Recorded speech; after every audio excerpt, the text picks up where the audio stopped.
Meet Ali Bennett, a friend of mine, a young Muslim born and raised in Sydney, Australia, who has lived quite a successful life. However, it was only recently that his life took a dramatic turn. This is Ali's story. Where are you at now with your life? What's happened to you? At this point in my life, wallah,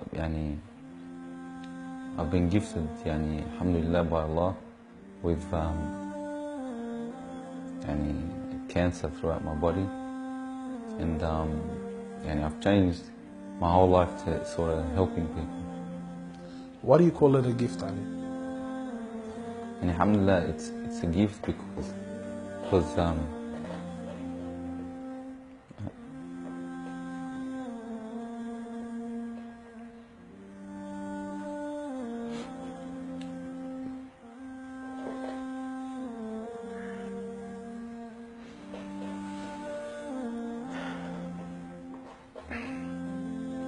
and it's a gift because Allah's given me a chance to change.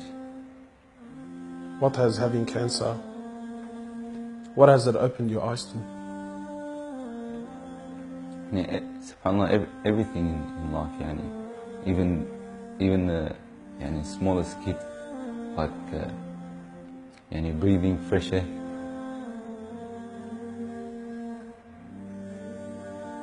Do you feel like you used to take that for granted before?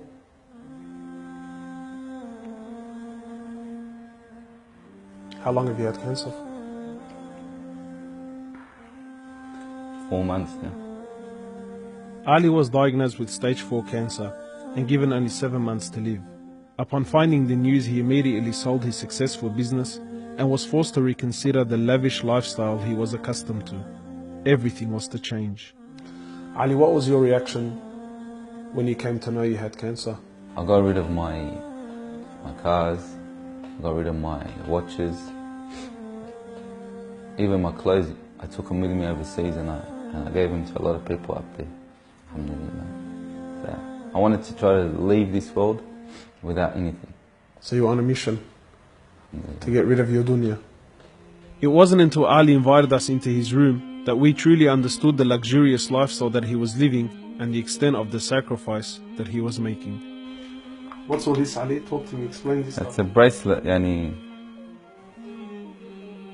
costs about $60,000. $60,000. Yeah.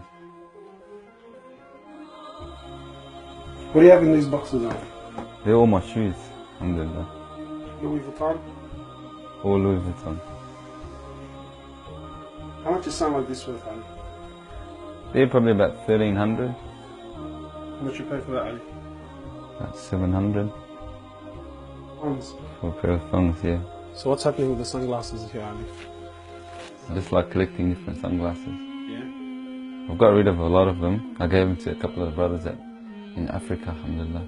So you're telling me there's a kid in Africa that's walking around with Louis Vuittons and... Can I try one of these hats on? I've only mentioned them in my talks like 100 times. You can try the red one on. It's limited edition one. Barakallah. What do you reckon else? Sheikh Beauty. Ali's interest in the dunya has left him abruptly and no longer holds a place in his heart. So Ali, what do you feel now, like when you look at this? And driving something like this doesn't really cross my mind anymore. It's not something I would want to do no more. After someone tells you, or you find out that you're sick, or you haven't got much time in this life, wallah, this is the last thing you would want to chase. And this is how we should be living our life every day. Car like this, people would love to be in it, people would love to own, people would love to drive it. Wallah, they're going for the wrong goals. And you realize that when you get sick, when someone tells you you haven't got long to live, you realize all this stuff does not benefit us in any way. So what's the value of this in your heart now? This is worth one pair of thongs for a little African child with no thongs. Wallahi, it's worth more than me to see him smile with a pair of thongs than own one of these. Wallah al-Azim. Ali has since dedicated the remainder of his life and wealth to helping those who are far less fortunate than him. After an emotional journey to Africa, Ali has established a charity titled Muslims Around the World Project. The organization wasted no time in the construction of a masjid and a school in Africa to serve as an ongoing charity for him when he finally has to depart this world. Well, it all started from when I went to the cemetery when a brother that has cancer passed away. And I was at the cemetery and I was just thinking to myself, you know, after you go, there's nothing. There's no one there for you. No mother, no father, no brother, no sister, except for your deeds. And even your money is not going to be there for you.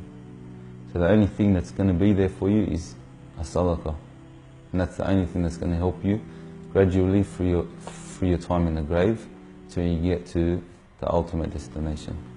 As the reality of death further sinks in, Ali spends most of his personal time in preparing himself for his final meeting with his Creator, Allah. The Prophet of Allah says, sallallahu alaihi wasallam, more or less, he says, he who loves to meet Allah, Allah loves to meet him. And he who hates to meet Allah, Allah hates to meet him. Are you loving to meet Allah?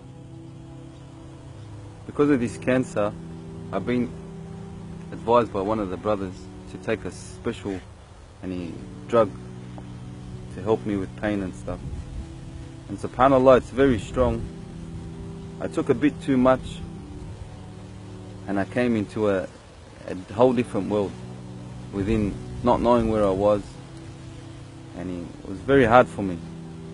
And subhanAllah, I actually seen things I've never seen before.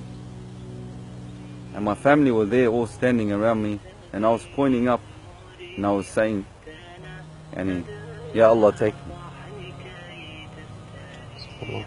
And it was that beautiful what I was seeing, I just wanted to go. And the next day, subhanAllah,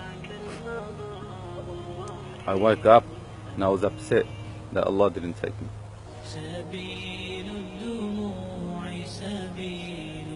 Well, I ask Allah subhanahu wa ta'ala to purify you and to give you Shifaa, to keep you around us for a long time. Allah, may Allah subhanahu wa ta'ala reward you.